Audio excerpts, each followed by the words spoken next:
¿Todo en orden? Bueno, me alegro mucho.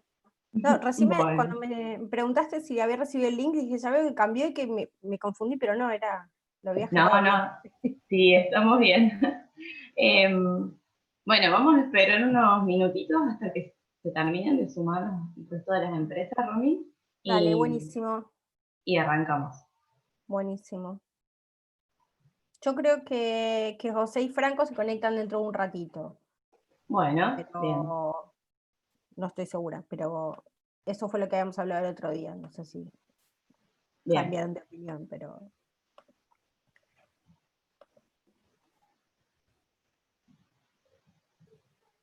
Ahí te pongo como confitriona.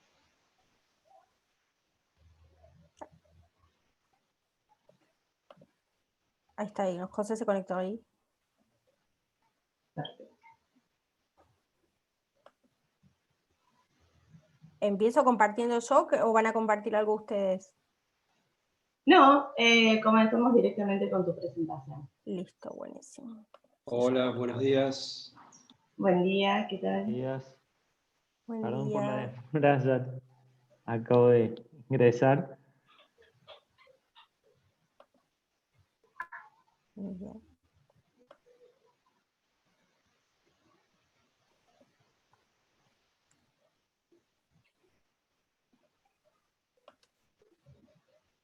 Mm,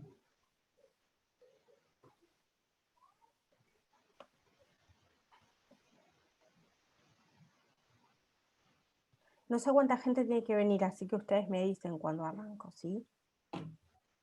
Sí, si querés podemos ir empezando. Ahora, Ah, bueno, como todos saben, hoy nos toca el capítulo de Perú, de exportación de software, con Romina, que va a hablar sobre las características del mercado y hasta algunos aspectos culturales a considerar. Y después continuamos con José y los aspectos legales. Y vamos a finalizar con aspectos tributarios. ¿Estoy bien, Romina? buenísimo, sí, muchísimas gracias. Bueno, Bueno, buen perfecto. día para todos. Otra vez, gracias a Procórdoba por la invitación y a ustedes por estar acá. La charla de hoy sobre Perú va a ser muy parecida a la de Colombia en cuanto a su estructura y, digamos, al tipo de contenido, ¿no? Vamos a empezar con un panorama general de la economía peruana para después focalizarnos en el sector de software y servicios de informática, ¿sí? Encontrar un poco qué características tiene, y después hablar un poco de los aspectos culturales y de cómo se posiciona Argentina y como algunas vías para hacer contactos. ¿Sí? Va a ser un poquito más breve que la de Colombia, porque como les conté el otro día, la información de Perú es bastante mala. Entonces, más allá de que, como vamos a ver en unos minutos, el sector de software es mucho menos maduro que el colombiano, entonces también, o sea, hay menos información porque hay menos sobre la cual informar, también la calidad de los datos y, digamos, ahora les voy a contar un poco más sobre eso, es inferior a la que encontramos en el caso de Colombia, entonces es más difícil tener material sobre el cual hablar, ¿no? Bueno, ¿qué está pasando? Ahí está. Bueno, la economía peruana acá, yo mantuve los datos de Argentina, si bien ya habíamos hablado de esto en el caso de Colombia, me pareció que está bueno mantenerlo como para tenerlo de recordatorio y siempre poder hacer esa comparación, ¿no? Bueno, la economía peruana es más chica que la argentina y también es más chica que la colombiana, ¿sí? Tenemos un producto de 196 mil millones de dólares más o menos, ¿sí? Frente a 383 mil de Argentina, para que tengan una idea. También la población es más pequeña, ¿sí? Son 33 millones y medio de habitantes. ¿Sí? Recuerden que la de Colombia era incluso más que la Argentina, estaba en torno a los 50 millones de habitantes. Y también tiene un producto per cápita más bajo, ¿sí? Estamos hablando de 5.800 dólares anuales en la medición estándar, ¿sí? Y en la medición del poder adquisitivo 11.500, que esto también es inferior al argentino y al colombiano, ¿sí? No obstante, esto es como lo por ahí, digamos, es más chico, puede parecer menos atractivo en algunos aspectos, ¿sí? De hecho este año es el país de América Latina donde va a caer más el producto. No obstante eso, y ahora les voy a mostrar otros indicadores, es una economía muy estable en los últimos años, ¿sí? Que ha crecido mucho más que Argentina, con inflación baja, ¿sí? Está en torno al 2% anual, con una tasa de inversión también más alta que la Argentina, menores niveles de desempleo, etc. Entonces, si bien es más chica y más pequeña, con niveles, perdón, más chica y más pequeña es lo mismo, perdón, más chica con niveles de ingreso más bajo, tiene buenas perspectivas, ¿sí? Y ha tenido buen desempeño, entonces como que la brecha con Argentina se viene reduciendo mucho en los últimos años, ¿sí? Acá les traje son los mismos gráficos que hemos visto en el caso de Colombia, ¿sí? Lo que es el producto y lo que es la inflación. Fíjense, tomando como base el nivel de 1980, ¿sí? En Argentina habíamos dicho que estábamos 71% por encima, ¿sí? La economía peruana está muchísimo más grande, ¿sí? Es un índice de 282 actualmente, y si bien este es un año horrible para la economía peruana, sí también lo es para la Argentina, pero para la peruana peor, ¿sí? En 2 años Perú ya va a haber recuperado el nivel previo a la crisis, ¿sí? Para que miren esto, creo que no lo comentamos en el caso de Argentina. Las proyecciones para Argentina indican que para el 2025 todavía no vamos a tener el nivel de producto que teníamos, o sea, en los máximos históricos, y de hecho para el 2025 se espera que tengamos un nivel de producto como el de 2010 más o menos, ¿sí? Entonces, digamos, lo que sería una década perdida en términos de crecimiento, ¿sí? Entonces vemos que ahí Perú no solo ha crecido más rápido, sino que tiene mejores perspectivas para los próximos años, ¿sí? En términos de inflación, es una economía, digamos, muy estable también. Perú tuvo hiperinflación a fines de los 80, principios de los 90, igual que Argentina, ¿sí? Y luego logró estabilizar, y desde 1997 que tienen tasas de inflación por debajo del 10%. ¿Sí? Lo cual lo hace digamos, muy estable en términos de la previsibilidad que uno puede tener para cuáles van a ser los costos, ¿sí? Ya cuando, digamos, a la hora de evaluar la competencia, cuánto van a aumentar los salarios, cuánto van a aumentar los costos de los competidores, sí, eso es bastante estable. Entonces, digamos, como una ventaja que tienen es esto de la previsibilidad, ¿sí? Obviamente es un contexto político en este momento bastante complicado, habrán visto en las noticias que cambiaron de presidente, o sea, un par de veces en estos últimos tiempos, pero aún así tienen un marco regulatorio bastante estable. José les va a hablar del tema legal, pero así como en líneas generales, hay como ciertas cuestiones sobre las que existe consenso, entonces, aunque cambien los gobiernos, ciertos lineamientos se mantienen, ¿sí? Entonces, eso es como uno de los principales factores de ventaja que tiene Perú, justamente el tema de la estabilidad, ¿sí? Sobre todo cuando lo comparamos con Argentina.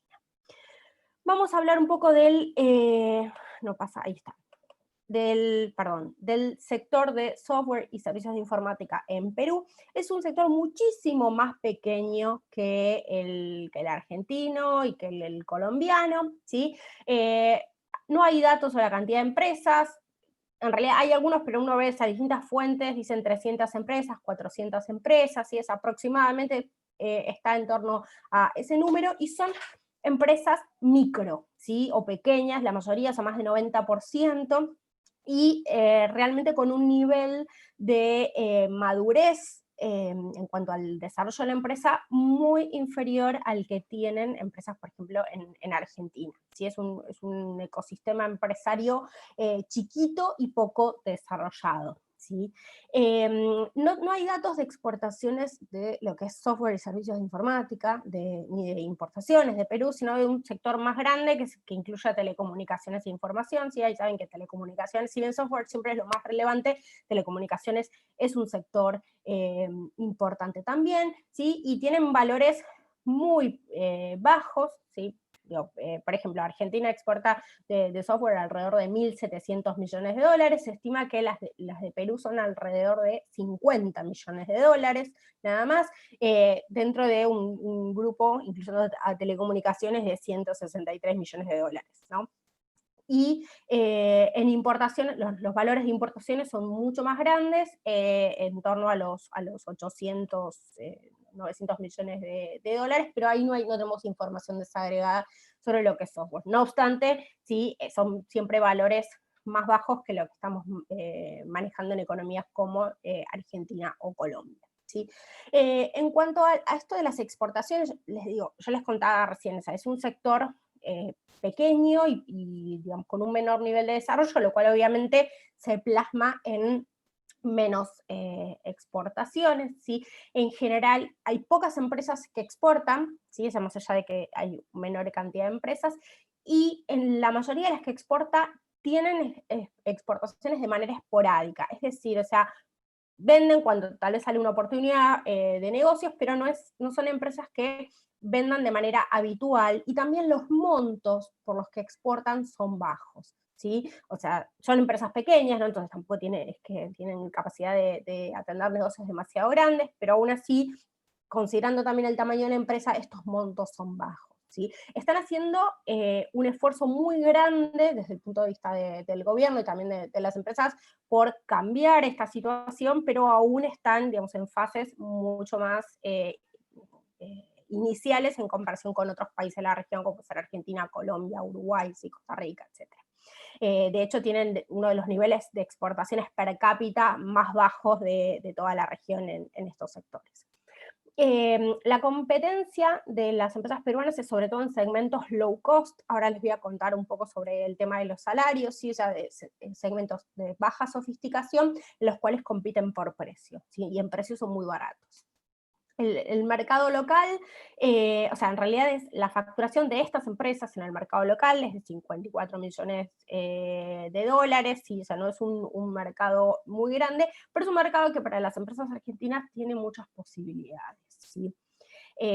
No sé qué le pasa, se pone medio lenta a la hora de pasar. Bueno, recién les decía que la competencia es en segmentos low cost. Justamente los salarios en Perú son muy competitivos, ¿sí? O sea, siempre cuando uno mira la información salarial de distintos países, tengan en cuenta que no es estrictamente comparable porque las fuentes son distintas, digamos, no siempre se incluyen las mismas cuestiones, en algunos casos se incluye, por ejemplo, no sé, el bonus que pueden recibir los empleados, o el nivel de seniority es distinto, pero bueno, uno siempre trata de traer la mejor información que hay disponible. Acá tenemos para profesionales relativamente jóvenes, ¿sí? O sea, en realidad no jóvenes, sino en cuanto a la experiencia, sin menos de 5 años de experiencia, con distintas calificaciones, y vemos que estos son los salarios anuales, son similares, ¿sí? Son un poco más bajos, pero no están demasiado lejos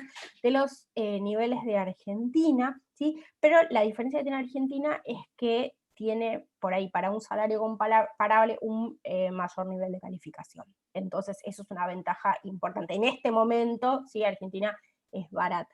Entonces ahí hay buenas oportunidades, y vamos a retomar esto en un rato.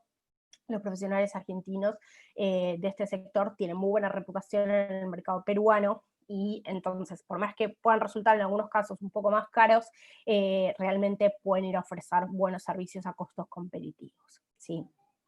Y digamos un poco sobre los perfiles, el tipo de certificaciones que tienen, los lenguajes que manejan estos perfiles en Perú.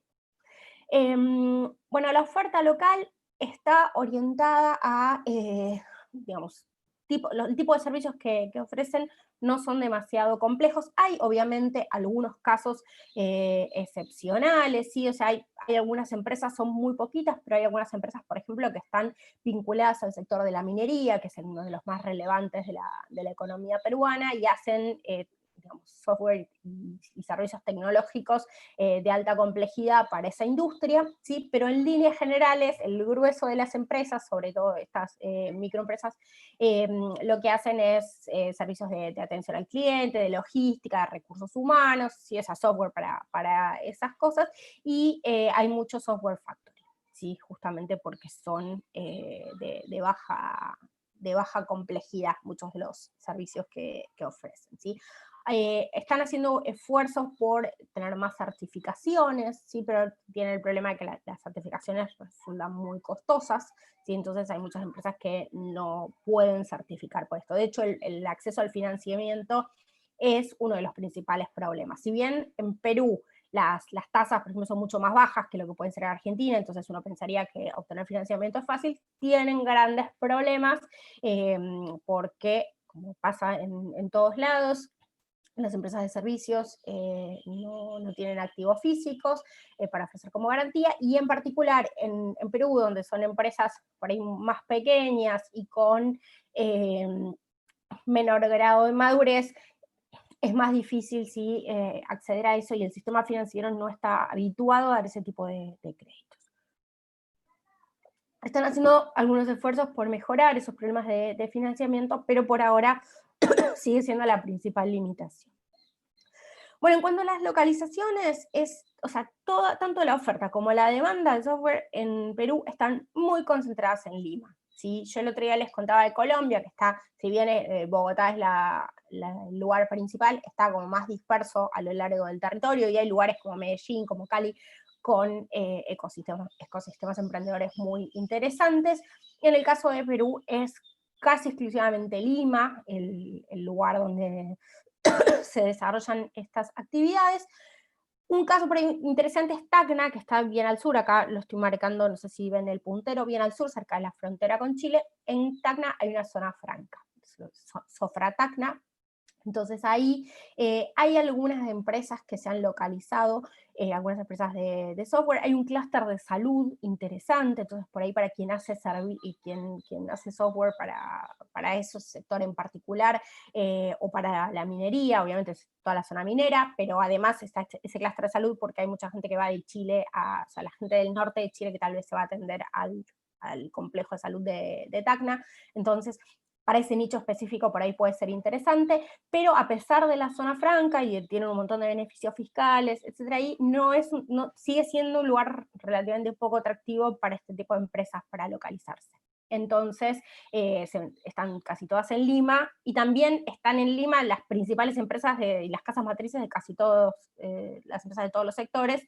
Entonces es como el lugar para ir a hacer negocios. Hay algunas otras localidades, Cusco, Arequipa, Junín, ¿sí? Piura, Huánuco también, que no la puse ahí, pero está marcada en el mapa acá, que son interesantes para esto, pero para quien va a hacer una primera aproximación, salvo que tenga una oportunidad concreta en otra localidad, yo le diría que vayan a Lima, ¿sí? Que ahí es donde van a estar las principales oportunidades. Un tema que tienen en Perú es que no hay muy buena conectividad, o sea, en comparación con otros países de la región, la infraestructura de conectividad no es muy buena, sobre todo en el interior. Entonces, otra razón más por la cual el lugar más atractivo es Lima. Bueno, acá les puse algunos gráficos de comercio internacional, un poco sobre esto ya les había comentado hace unos minutos. Esto es telecomunicaciones, informática e información, es un sector súper deficitario, ¿sí? Están haciendo esfuerzos por revertir esto, pero realmente por ahora no se observa un crecimiento importante de las exportaciones, y no hay datos desagregados sobre origen y destino, ¿sí? del comercio. Entonces, no tenemos demasiada información, ¿sí? O sea, cuando uno habla con las empresas, en general dicen que la mayor parte de las importaciones viene de Estados Unidos, ¿sí? Lo mismo que pasa en Argentina.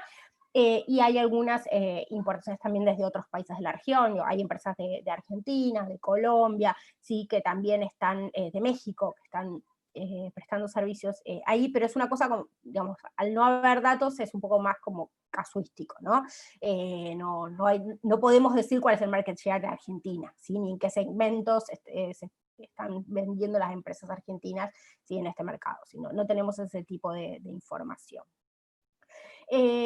Sintetizando un poco cómo es la competitividad de las empresas peruanas en el sector de software, digamos, tienen algunas cuestiones que son transversales a toda la actividad económica, como por ejemplo la estabilidad macroeconómica y regulatoria. Esto es muy atractivo, sobre todo cuando, digamos, están bien posicionados en los índices de localización a nivel mundial, etcétera, por este punto, ¿no? Entonces, cuando una empresa busca terciarizar servicios de muy bajo costo, ¿sí? El mercado peruano es muy atractivo. De América Latina es uno de los más baratos. Entonces, en ese sentido, tienen como muy buena competitividad por eso, ¿sí? Y también tienen buena reputación en términos de cumplimiento, ¿sí? O sea, como que cumplen con las tareas, con los compromisos a los cuales, digamos, compromisos que asumieron. Y otro aspecto importante es que tienen bastantes tratados de libre comercio, ¿sí? Yo no sé si ustedes están muy familiarizados con el tema de los tratados de libre comercio. Los tratados de libre comercio que tienen capítulos sobre servicios, en realidad no implican apertura como puede pasar con bienes, ¿sí? Cuando uno firma un acuerdo de libre comercio de bienes, lo que se hacen es, se bajan los aranceles y se eliminan otras barreras no arancelarias, entonces el producto empieza a entrar en mejores condiciones al mercado. En el caso de los servicios, no es así. Lo que se hace es establecer un marco regulatorio, ¿sí? Que establece en qué condiciones las empresas de un país van a poder competir en el mercado del otro y si los van a tratar o no, o en qué condiciones en qué casos los van a tratar igual que a los proveedores locales. ¿Sí? Eso sigue como hablando muy rápido lo que implica un acuerdo de libre comercio. Romy, perdón, Romy, Sí. una cosita para agregar, así no lo vuelvo a Sí. decir. Es importante para la empresa, porque muchas veces, ¿qué pasa? Como hablábamos el otro día, que tal vez una decisión de ir a un mercado determinado, ir a Perú, tiene que ver con que yo atiendo a tal o cual empresa en Argentina y me pide que le dé el servicio, una de las alternativas que vimos el otro día, ¿no? Que acaban siendo más comunes de lo que uno piensa. En realidad el Tratado de Libre Comercio, por ejemplo, lo tiene con China, lo tiene con Estados Unidos. Es un paraguas, digamos, de seguridad para la contraparte muy grande. Es decir, o sea, no es lo mismo invertir en un país que tiene un Tratado de Libre Comercio para una empresa, sea industrial, sea de servicios, la que fuera, que no lo tenga, digamos, ¿no? Entonces, el solo hecho de tenerlo ya le da una seguridad jurídica. Esto que parece algo muy abstracto, digamos, en concreto tiene que ver con eso, es decir, también hacer una economía de opción a veces de las empresas por el tema de la seguridad jurídica, ¿no? Más allá que lo propio que pueda ofrecer el Perú, que veremos en un rato, ¿no? Pero los tratados es algo que hay que tenerlo en cuenta y es una herramienta diferenciadora, ¿no? Que hace a Perú que pueda ser plataforma para las compañías argentinas, ¿no? Completamente de acuerdo, justamente lo que tiene es que da un marco de previsibilidad en cuanto a la regulación, tiene su propio sistema de solución de controversias, muchos de los acuerdos de libre comercio incluyen, ya sea en un capítulo específico o dentro del capítulo de servicios, el tratamiento para los inversores. A lo que me refería yo, en comparación con los bienes, que no es, muchas veces no es directo o directamente perceptible el impacto, como si uno puede decir, por ejemplo, exportar vinos desde Argentina a China o exportarlos desde Chile o desde Perú, hay una gran diferencia, porque el vino chileno no paga arancel en el mercado chino y el argentino sí. Entonces ya ahí hay una desventaja que uno la puede medir en qué porcentaje del precio es esa desventaja. En el caso de los acuerdos de libre comercio es un poco más difusa, tiene que ver justamente con esto, con el tema de la seguridad jurídica, pero no es tan tangible. Y en el caso de software en particular, es más todavía esto, porque es un sector que suele estar bastante abierto a nivel mundial. Si no tengo, el Perú no está entre los países para los cuales está este índice que yo les mostré el otro día para Colombia, así que no lo podemos ver ahí. Pero en general suele ser un sector con relativamente menos barreras al comercio. Entonces, esos acuerdos, digamos, a Perú le sirven más en otros sectores que acá. De hecho, no lo está aprovechando en este sector. Sí, lo que es más interesante es la parte de contratación pública. Perú tiene varios acuerdos de libre comercio que incluyen un capítulo de contratación pública y en muchos de estos casos lo que le permite a las empresas peruanas de software es competir en igualdad de condiciones que los proveedores locales de la contraparte en las licitaciones o en las compras de software de entidades gubernamentales, ¿sí? Dependiendo del país, cuáles son las condiciones que se establecen ahí.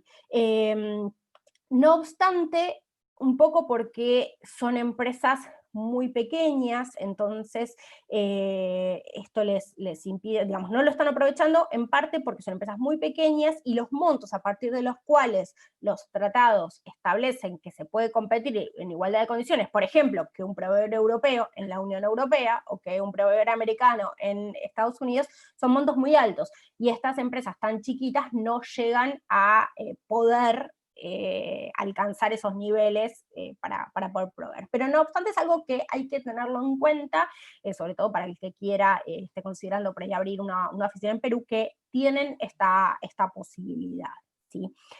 ¿Cuáles son las desventajas que tienen? Bueno, como decíamos antes, es un sector poco maduro, están teniendo problemas de recursos humanos. Esto del problema de recursos humanos lo tienen un montón de países, sí, pero no es la excepción. Pero en el caso de Perú hay un déficit importante tanto de habilidades técnicas como de habilidades blandas.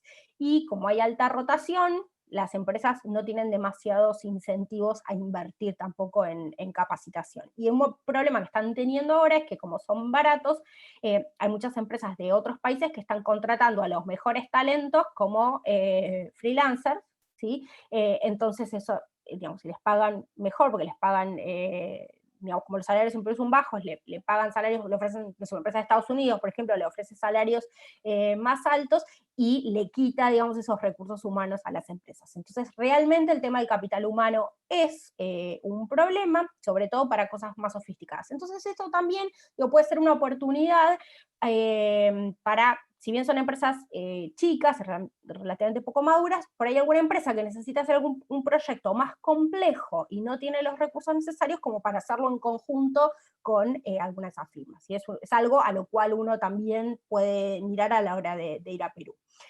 Tienen un nivel de inglés bastante malo, obviamente para hacer negocios con Argentina eso no es un problema, pero sí cuando piensan en exportar a otros mercados, tienen muy pocos acuerdos para evitar la doble tributación, con lo cual eso también ténganlo en cuenta, si ustedes están considerando abrir una filial en Perú, ojo que tienen menos acuerdos que nosotros. O sea, tienen con algunos países que nosotros no tenemos, ¿sí? En caso Colombia, pero en muchos otros casos no tienen. Entonces la doble tributación, en gran medida, el costo barato que tienen por salarios bajos, muchas veces termina contrarrestado por la doble imposición, ¿sí? O sea, eso obviamente lo pueden ver mejor con Franco o con José que conmigo, pero cuando uno habla con las empresas de Perú, el primer problema que tienen ellos para exportar es si somos baratos, pero después se nos va en la retención, ¿sí? Toda la ventaja de costos que tenemos.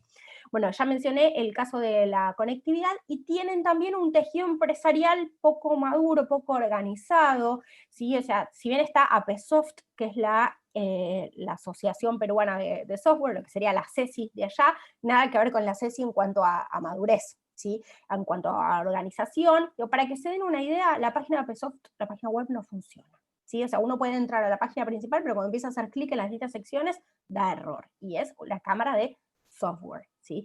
Entonces, hay algunas otras cámaras, está la de software libre, y hay otra como de centros de BPO y ITO, pero están relativamente poco organizados. Se está tratando de mejorar eso, ahora se creó una coalición de exportadores de servicios que reúne a varias cámaras, ¿sí? Está la Cámara del Comercio de Lima, que es una de las principales asociaciones empresariales de Perú, está APESoft, están, no sé, los exportadores de diseño, la Asociación Peruana de Consultoras de Ingeniería, o sea, distintos sectores, y se espera que por ahí eso le dé como un nivel de organización gremial, ¿sí? Allá cuando se habla de gremial se refiere a las asociaciones de empresas, no a los sindicatos, tengan en cuenta eso, mucho más sólido, pero por ahora este sector no está del todo bien organizado, ¿sí? Sobre todo las empresas micro, que son muchas, y tantos freelancers le dan un nivel de informalidad alto al sector. Perdón, creo que hay un comentario, algo en el chat, pero ahí está. Ah, perdón. Soy yo, Rami, que le estaba pasando. Pero no podía abrir el chat. Bueno, desde el punto... Si hay alguna pregunta, te aviso. Ok, gracias. Desde el punto de vista cultural, ¿sí? Acá los títulos son más o menos los mismos que de Colombia, porque en algunos casos se parecen, pero digamos, vamos a algunas cosas importantes. Sobre el tema de los tiempos. Bueno, en primer lugar, los horarios, ¿sí? Al igual que en Colombia, arrancan mucho más temprano que nosotros, ¿sí? O sea, es muy común tener reuniones a las 8 de la mañana de Perú, o incluso antes, ¿sí? Tienen 2 horas de diferencia con nosotros, tanto en las empresas como en el sector público, ¿sí? Y tengan en cuenta, si van a hacer algún tipo de negocio con el sector público, que los tiempos son incluso más lentos que en Argentina, y eso que los tiempos del sector público acá en Argentina son largos, bueno, en Perú son incluso más largos. ¿sí? En cuanto al trato, yo creo que los peruanos deben ser los más corteses y amables de toda la región, ¿sí? Como les decía la semana pasada, los argentinos, y sobre todo los porteños, somos de los más antipáticos de toda la región, pero digamos, si los colombianos son amables y corteses, los peruanos aún más, ¿sí? En cuanto a eso, siempre, digamos, con el trato es muy respetuoso, ¿sí? Siempre, obviamente se pide todo por favor, se dan las gracias con todo respeto, o sea, si alguien va a interrumpir, no dice perdón, y hace la pregunta, dice, si me disculpa, con todo respeto, necesitaré hacer una pregunta, siempre, digamos, un trato tranquilo, educado, ¿sí? Y muy formal, siempre hablando de usted. También es muy importante el tema de los títulos, ¿sí? O sea, cuando uno se dirige a otro, si hay mucha confianza, no, pero si uno le va a escribir, por ejemplo, un mail a alguien que no conoce, se utiliza mucho el título, ¿sí? O sea, uno no le pone estimado señor Pérez, ¿sí? Sino estimado licenciado magíster Pérez, ¿sí? O sea, es muy, muy importante, incluso ustedes lo pueden ver en las páginas web, cuando están los contactos, ¿sí? O sea, de alguien que va a una empresa, y el contacto no es Juan Pérez, tiene, digamos, todos los títulos incorporados ahí, es algo que se valora mucho. También el tema de la jerarquía, ¿sí? Es muy importante en el orden de quién habla, según digamos, el nivel de importancia dentro de la organización, y algo que valora mucho es que no cambien los interlocutores, ¿sí? Si ustedes van a hacer negocios con empresas peruanas, está bueno que siempre sea la misma persona, en la medida de lo posible, ¿no? La que va a ser digamos, la contraparte, ¿sí? Que no estén, digamos, mezclando, que si va un día uno, otro día otro, no, eso no está muy bien visto. Y desde el punto de vista de la comunicación, bueno, obviamente aplica lo mismo que Colombia en cuanto a la necesidad de localizar el software, sobre todo si es algo orientado a un usuario final. Y algo tengo que tener en cuenta que el peruano dice mucho menos no que el argentino. Entonces, el no se dice de manera directa. Entonces, si ustedes preguntan algo, por ahí la respuesta que les quieren dar es lo que nosotros diríamos no, pero en Perú es más, bueno, vamos a ver, tal vez, sí. O sea, tengan en cuenta eso, que a veces, aunque no les digan no, la respuesta es no. ¿Sí? Entonces eso es como una gran diferencia, si quieren, desde lo cultural. ¿Sí? Y nuevamente, Romy, sí. ¿Puedo agregar algo? ¿Me Sí, por permitís? supuesto. Así nos volvemos sobre esto. Dos cosas. En relación a los horarios de las reuniones, tengan en cuenta y ármense de paciencia, porque es muy probable que lleguen 15 minutos, media hora tarde, o sea, no es un acto de absoluta descortesía. Digamos, traten de ser puntuales, obviamente, y si no avisen y les van a dar una horita, ahorita estoy llegando, y eso significa 15 minutos, media hora no sé, digo porque... El ahorita no es ahorita. No, Es dentro de mucho tiempo. esto de darle un poco, de darle vuelta a las cosas y no decir que no, a medida que van teniendo el trato lo van a empezar a percibir y lo van a poder identificar. O sea, no es verbalizable cómo y de qué manera, pero lo van a sentir. Pero este tipo de Romina es fundamental. Es muy andino esto, ¿no? Digamos, en Chile de alguna manera pasa también, pero...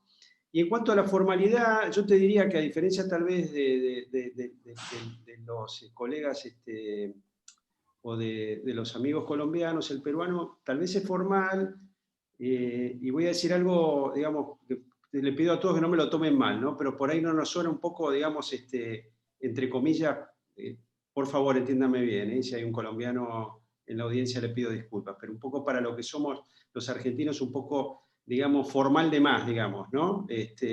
Por ahí el peruano tiene a mi modo de ver, son los que mejor hablan la lengua española en toda América Latina, ¿no?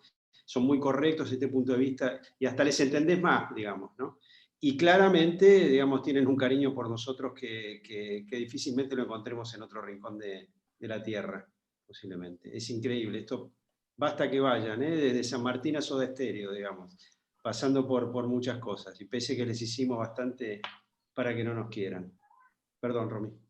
Buenísimo, gracias. Con el tema de los tiempos, volviendo a algo que yo decía, bueno, no solo el horario, esto de la impuntualidad, también tengan en cuenta que por ahí para tomar una decisión se toma más tiempo, se demanda más tiempo que acá. Entonces, no se impacienten si les dan vueltas con un proyecto a la hora de definir algo, ya sea definir, iniciar el negocio, o tomar decisiones sobre ciertas características del proyecto, es así. O sea, se demanda más tiempo y también por esto de la jerarquía, por ahí se necesita consultarla a mucha gente, entonces los tiempos son largos. Entonces, ármense de paciencia y cuando presupuesten, tengan en cuenta esto. ¿Sí? Porque uno muchas veces, algunos proyectos, dependiendo de las características, ¿no? Pero no tiene en cuenta el tiempo que van a demandar. Y muchas veces demandan más tiempo del que uno esperaba. ¿Sí? Eso también es importante. Bueno, ya estoy un poquito excedida de tiempo, entonces vamos a terminar, digamos, rápido. Acá les dejo algunos lugares donde pueden encontrar contactos, ¿sí? O sea, que pueden explorar para generar contactos. Perú Expert es un portal que crearon hace muy poco, de hecho todavía hay partes donde no han terminado de cargar la información, que está bueno y tiene, entre otras cosas, directorios de empresas, ¿sí? Pero, por ejemplo, de software hay unas 30 empresas nada más.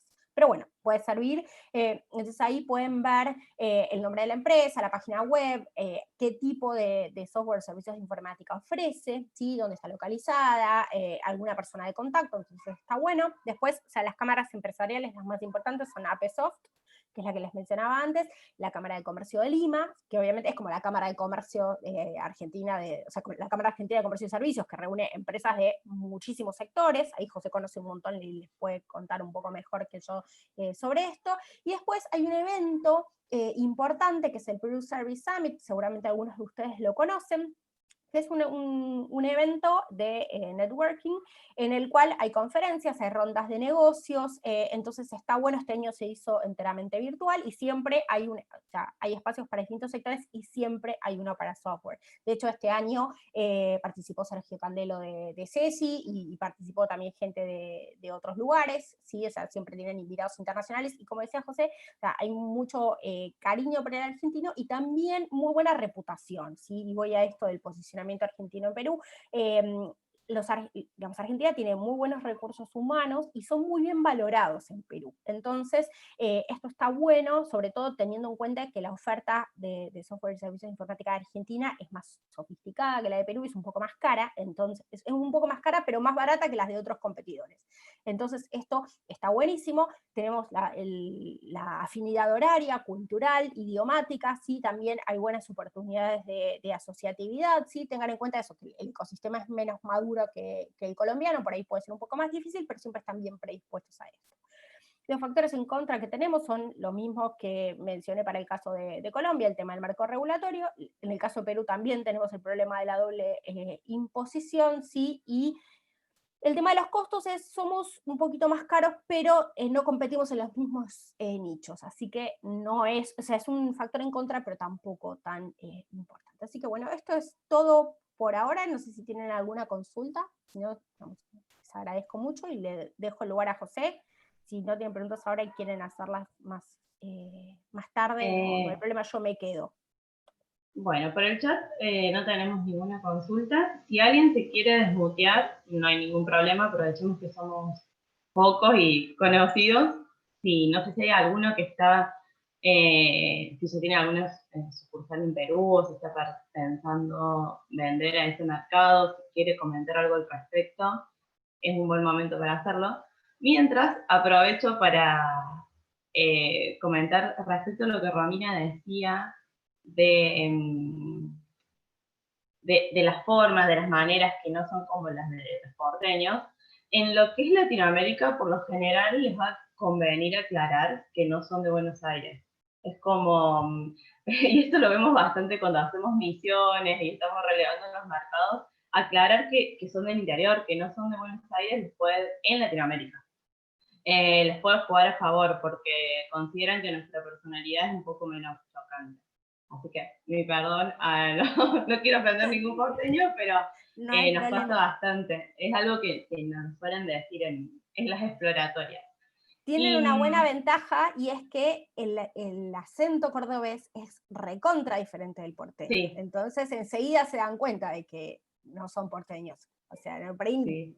no los van a identificar con eso. Por ahí están en una ventaja frente al uruguayo, que, no sé, el montevideano habla mucho más parecido al porteño que lo que habla un cordobés. Entonces ahí tiene una ventaja. Saquen el acento cordobés y a relucir. Tal cual, exacto. Bueno, perfecto. Si nadie se quiere sumar, podemos seguir con José.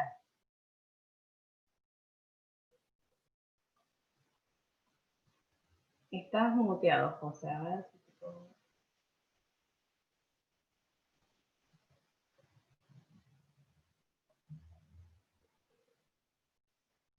Ahí te... ¿Ahí A ver, abrió? ahí. Sí, ahí está. Ay, perdón. No, sí.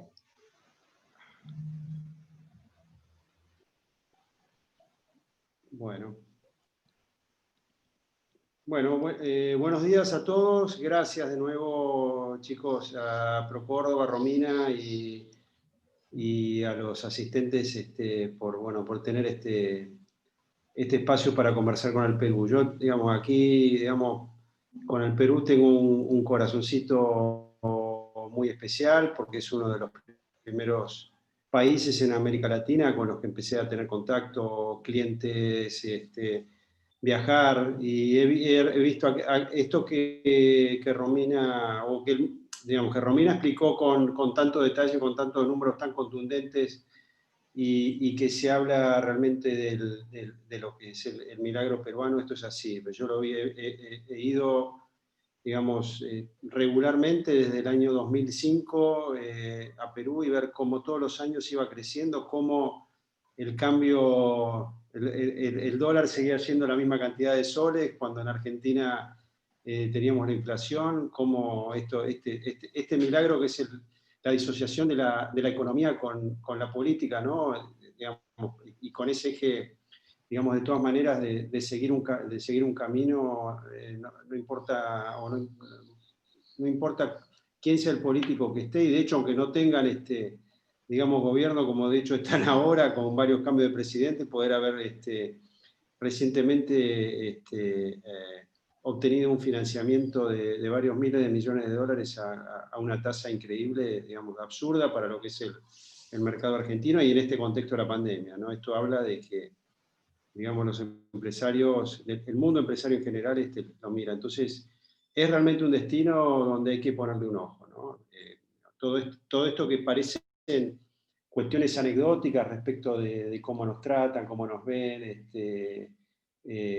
cómo nos reciben, y estos puntos de contacto son ventajas diferenciales que las tenemos que aprovechar. Inclusive, yo no sé hoy día cómo ha quedado todo el tema con la pandemia y demás, pero y con todo el tema del LAN y demás, pero hasta hace muy poco tiempo había vuelos, inclusive teníamos vuelos directamente de Lima a Córdoba, con lo cual esto era una maravilla, ¿no? Porque ni siquiera había que pasar por Buenos Aires para poder estar allí, ¿no?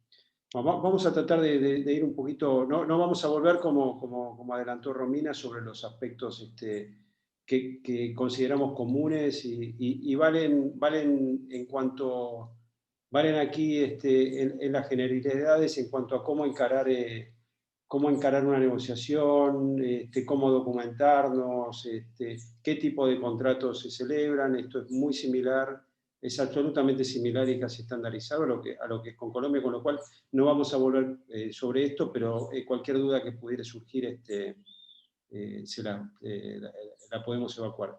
Sí vamos a tratar digamos, de abordar un poquito o digamos, reforzar algunos argumentos y ir específicamente a lo que es legislación peruana, ¿no?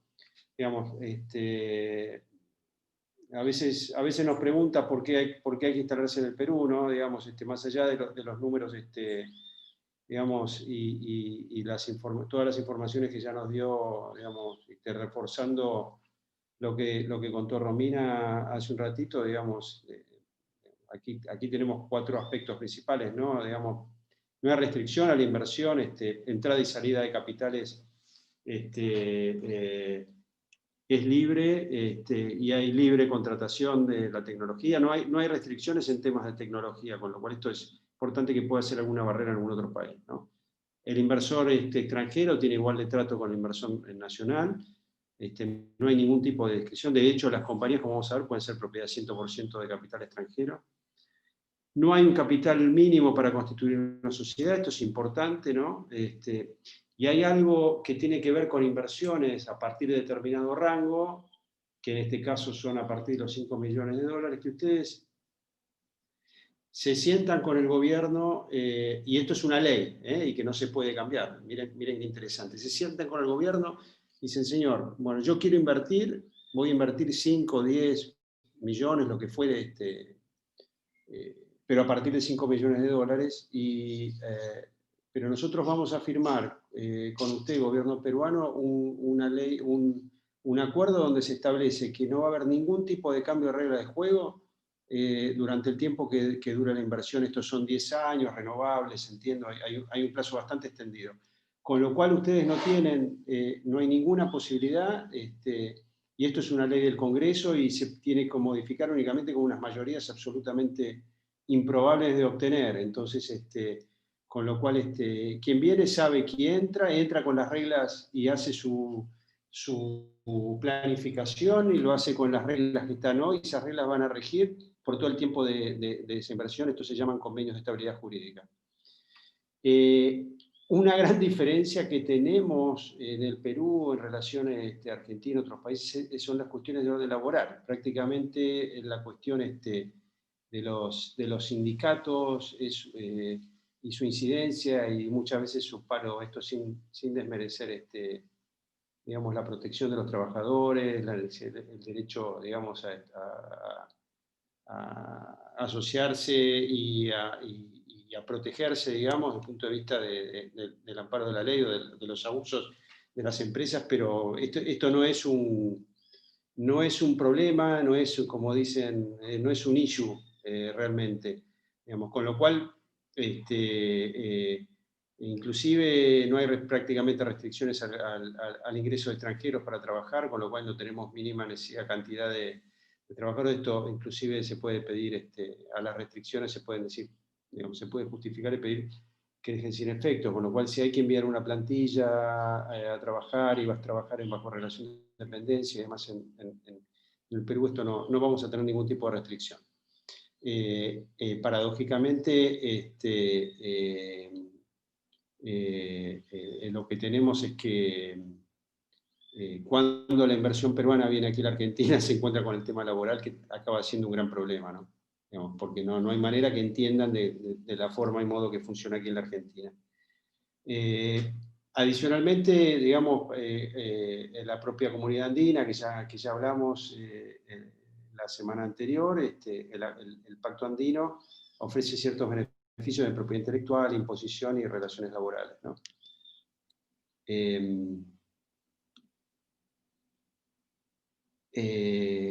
Entonces, muchas veces nos preguntan, y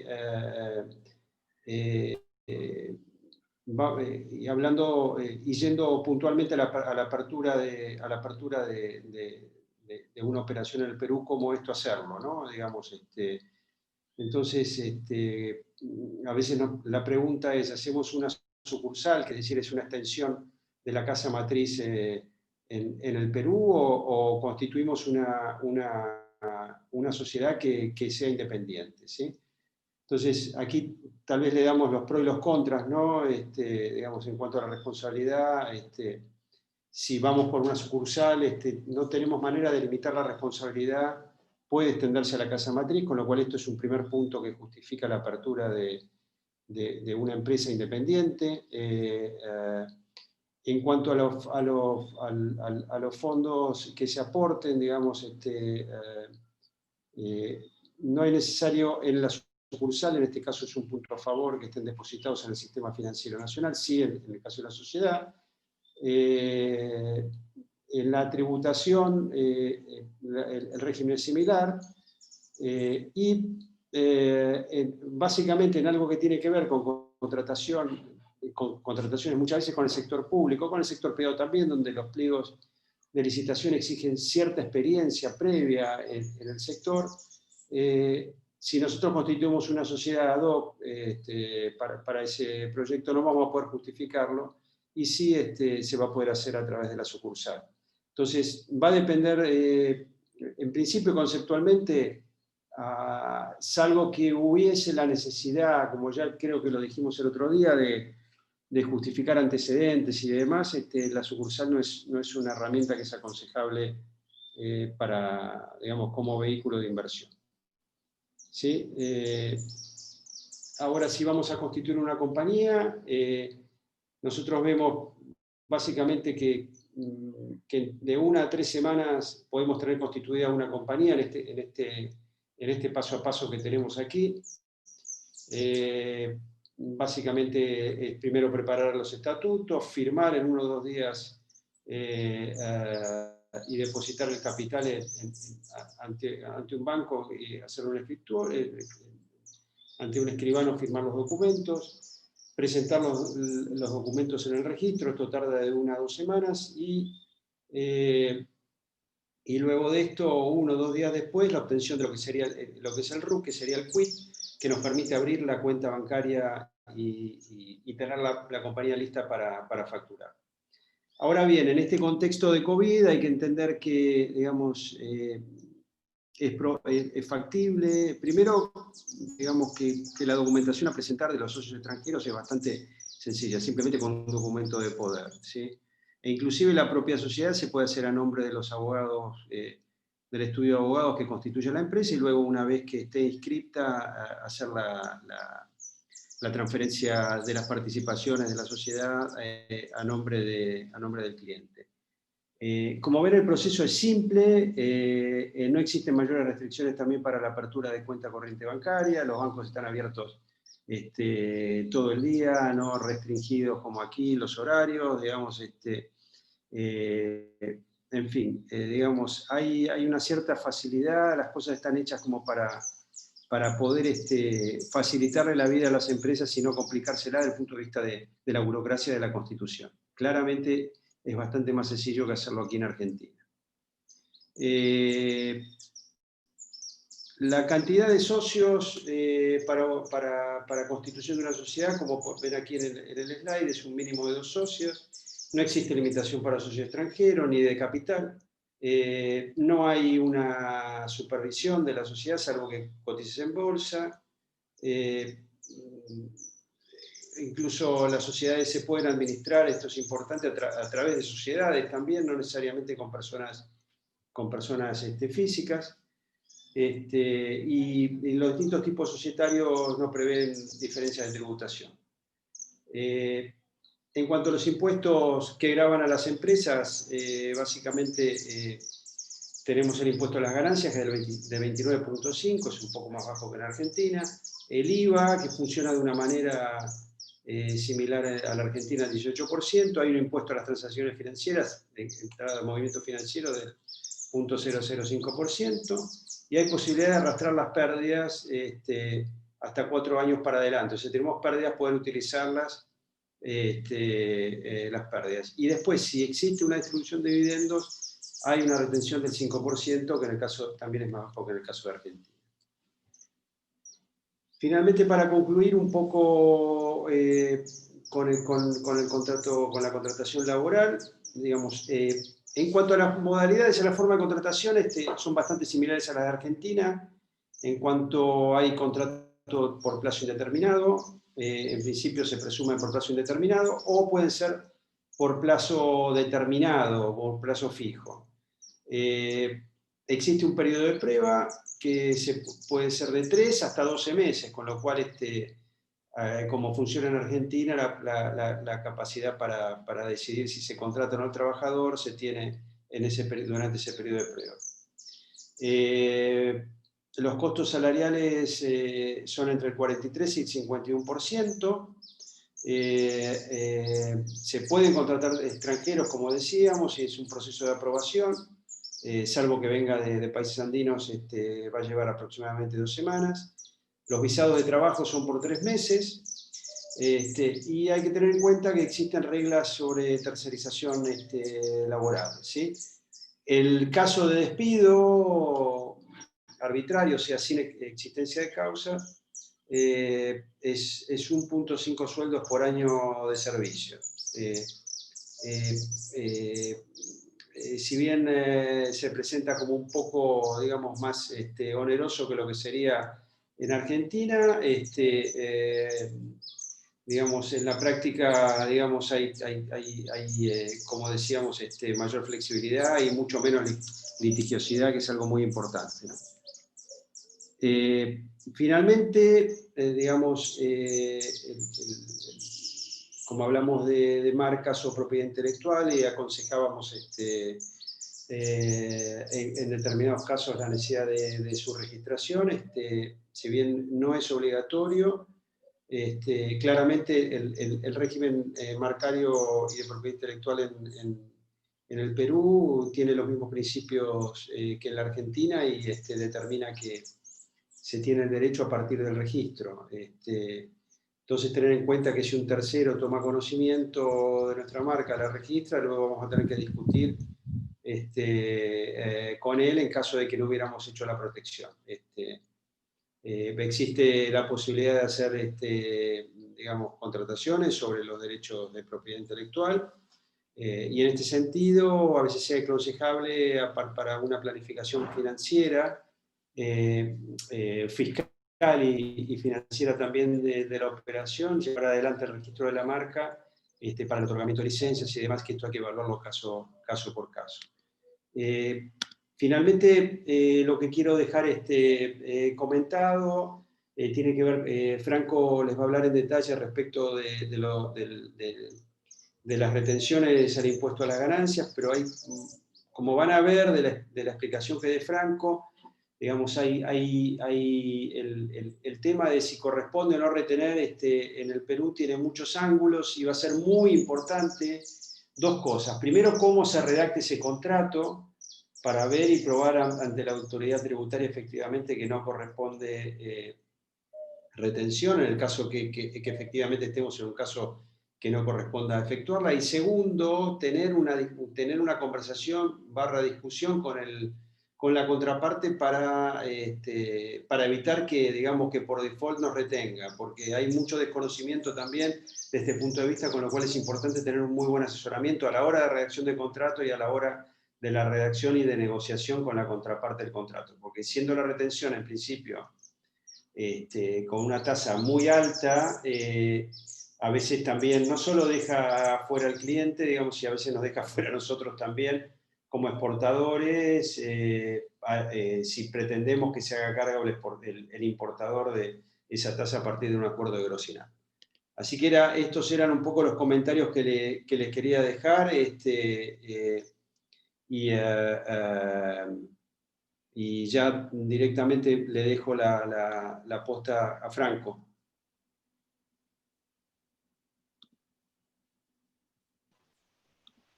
Bueno, muy bien. A ver, no veo ninguna consulta en el chat, así que, bueno, vamos a ir con Franco. ¿Qué tal? Buen día, ¿cómo están todos? Buen día. Miren que voy a compartir la pantalla. Dale. Creo que ya te salí acceso.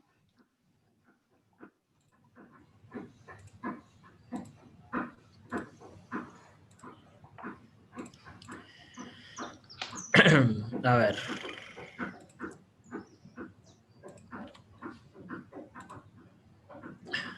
Ahí estamos, ¿se ven? Ahí.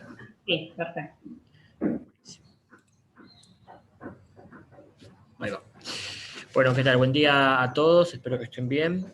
Este miércoles está costando un poco.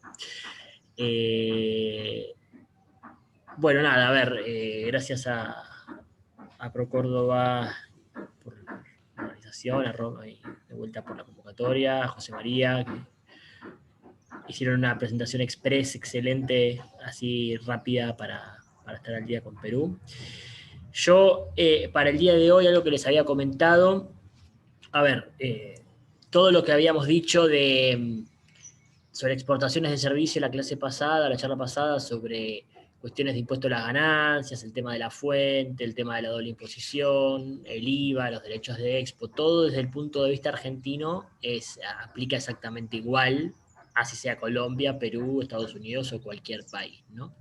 Entonces, si les parece, yo para complementar algo que siempre me parece importante dar en este tipo de charlas, hoy quiero agregar algo sobre la Ley de Economía del Conocimiento, y después vamos a ir sobre el caso Perú, como para tener el comparativo que teníamos con Colombia también, de cuál sería el costo, ¿no? Y cuál es el estatus de Perú. Igual algo ya estuvieron adelantando Romy y José María al respecto, así que no va a ser nada muy novedoso, digamos, pero bueno, para que nos quede y tengamos el cuadrito ese bendito para todos los países involucrados. Entonces, si les parece, yo quería hacer un pequeño comentario antes de eso sobre la Ley de Economía de Conocimiento, que es la pata que faltaba para completar la visión sobre exportación de servicios y exportación de software, sobre todo también, de Argentina al resto de los países. Bueno, acá esto es un mini resumen normativo, pero lo importante aquí, lo que tenemos que saber es que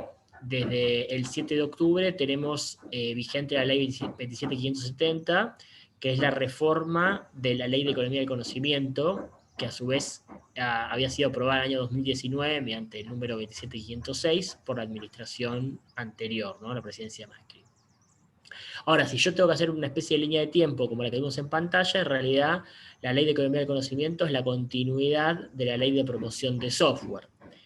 La Ley de Promoción de Software, como seguramente muchos de ustedes saben, fue una ley que salió en el año 2004 bajo la presidencia de Néstor Kirchner y que posibilitó que Argentina realmente se posicione como un player regional muy importante en cuanto a lo que es la producción y exportación de software. Generó un impacto súper importante en cuanto a la cantidad de empresas, la formación de talento, la formación de clústeres regionales, como bueno, ustedes saben perfectamente, donde se empezaron a ver nichos de desarrollo de software. Esto, digamos, no quiero tener un sesgo a favor del software o de la economía del conocimiento, ¿no? que es un poco a lo que más me dedico en un punto y que además me gusta. Pero la verdad que está buenísimo esta situación de no depender de un clima ni depender de la ubicación geográfica. Acá se puede juntar 5 personas y tener una empresa de software en Jujuy, en Córdoba, en Capital Federal, en Ushuaia. El tema es la conectividad, pero mientras haya conectividad se puede estar en cualquier lado, ¿no? Entonces realmente se favorece el desarrollo regional y la ley de promoción de software fue exitosa en ese sentido porque si bien Argentina es un país bastante concentrado en todo lo que es Capital Federal y Gran Buenos Aires, hay un montón de iniciativas muy buenas y muy interesantes en el interior del país, como Córdoba, ustedes son uno de esos, pero bueno, hay otros también, ¿no? Y eso la verdad que está re bueno. Esta ley, entre otras cosas, posibilitó que Argentina sea uno de los exportadores de software más importantes del mundo y que hoy en día ya el software compita con los productos, no compite con la soja, pero compite con un montón de agregados agropecuarios o productos primarios que tradicionalmente eran a lo que siempre se dedicó Argentina, y ya el software está, digamos, colocado con una preponderancia importante dentro de lo que es la exportación nuestra, ¿no? Entonces era súper importante que esto pudiera seguir teniendo un cuidado y una atención especial, porque sin dudas es un punto estratégico, es un complejo estratégico, acá en Argentina y en cualquier lado del mundo, y es súper importante poder aprovechar la ventaja competitiva que tiene Argentina, que en un punto tenemos gente con buen desarrollo de conocimientos, con universidades, con muy buen nivel de inglés, aunque no parezca, Argentina en la región tiene un nivel de inglés que lo diferencia, tenemos el mismo uso horario que Estados Unidos, o sea, hay un montón de cosas que hacen que acá sea súper importante poder tener una promoción, porque el mundo requiere eso, ¿no? Sobre todo de Argentina, que está visto muy bien en este aspecto en el mundo. Pero bueno, a modo de introducción, sabemos que la ley de producción de software terminó el año 2019, que en ese mismo año, en vez de prorrogar la ley, lo que se hizo fue crear un régimen continuador, pero más comprensivo. Entonces ahora no hablamos de LPS, sino que hablamos del LEC, o sea, Ley de Economía del Conocimiento. Ya no es solo el software, sino que son un montón de actividades adicionales que se meten al régimen promocional. Esta ley se votó por unanimidad en diputados y en senadores, se aprobó en el año 2019, se reglamentó, pero la nueva administración apenas asumió, dijo, esta ley es muy costosa, y la frenaron, ¿no? Lo mismo, quizás el mismo arco político que la había votado en el Congreso 6 meses antes por unanimidad, bueno, la frenó apenas llegó al Poder Ejecutivo.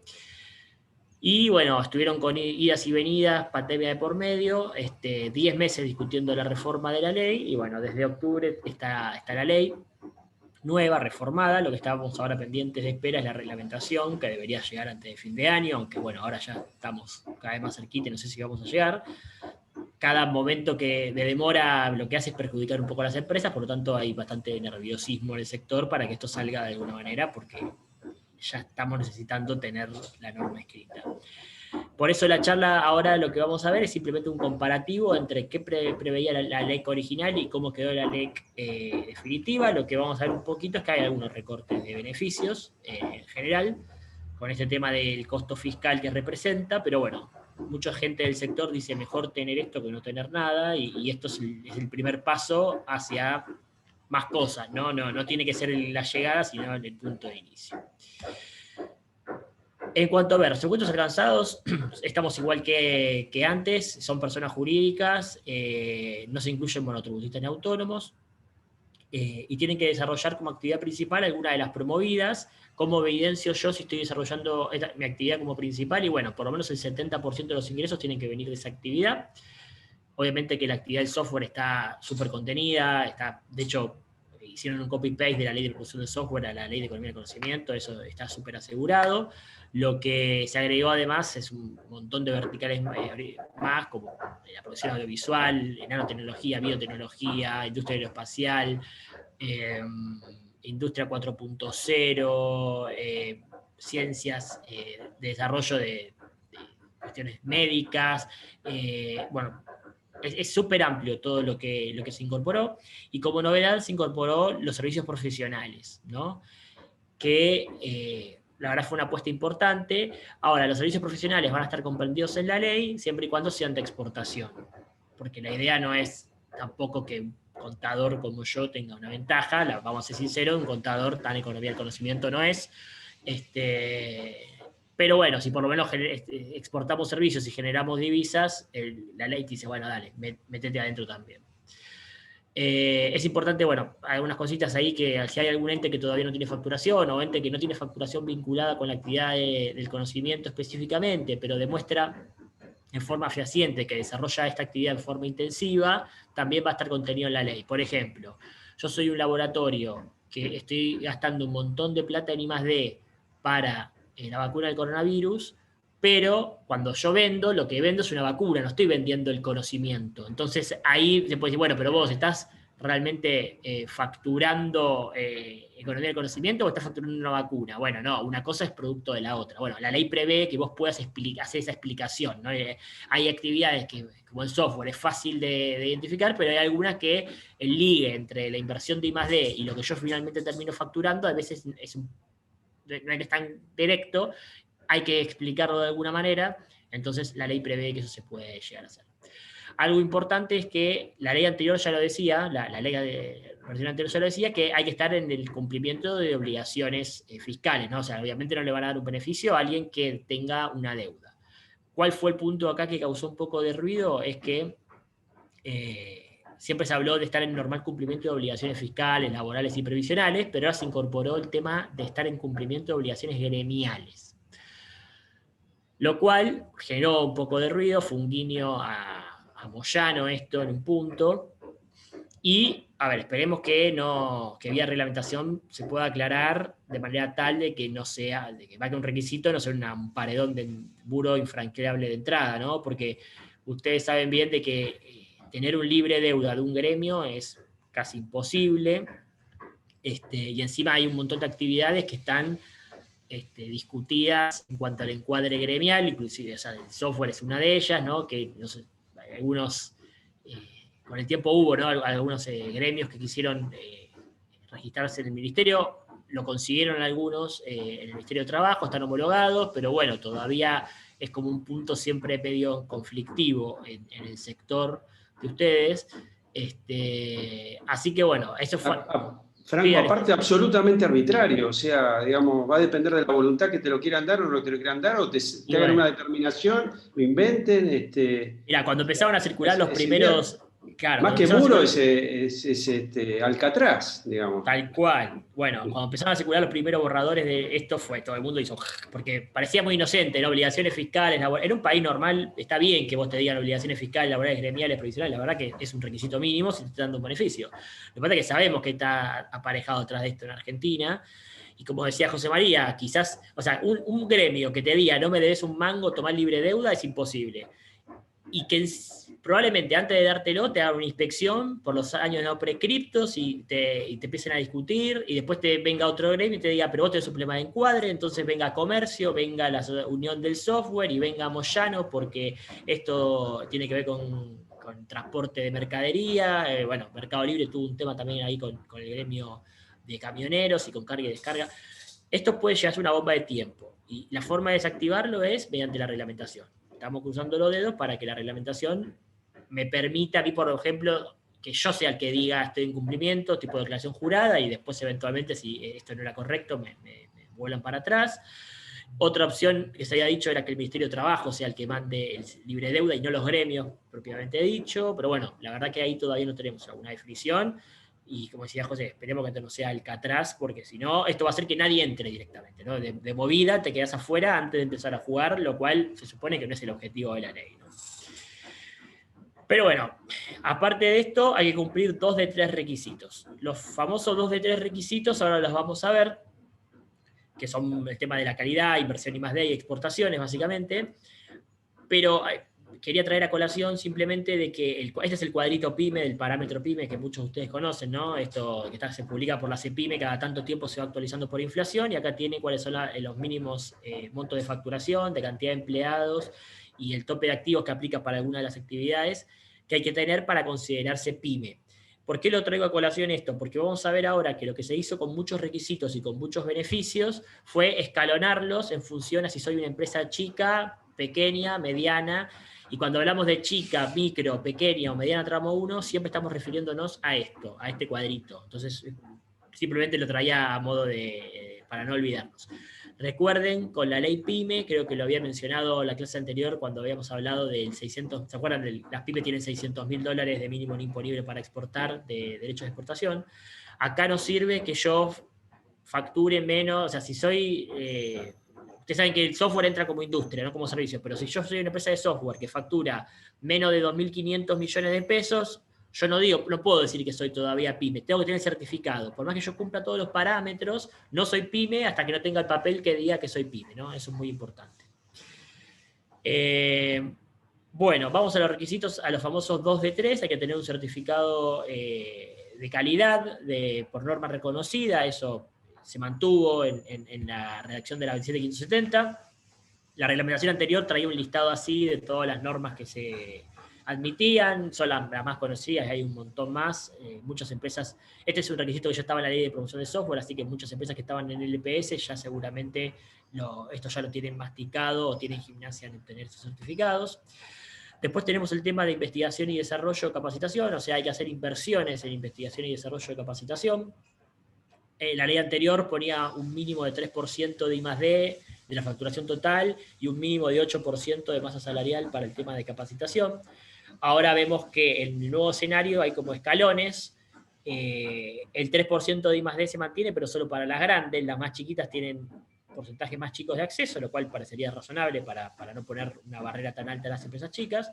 Y para el tema de capacitación, se bajó del 8 al 5 el máximo para las grandes, y las chiquitas también tienen menos porcentaje. Acá lo interesante es que antes hablaba de erogaciones y ahora hablamos de inversiones.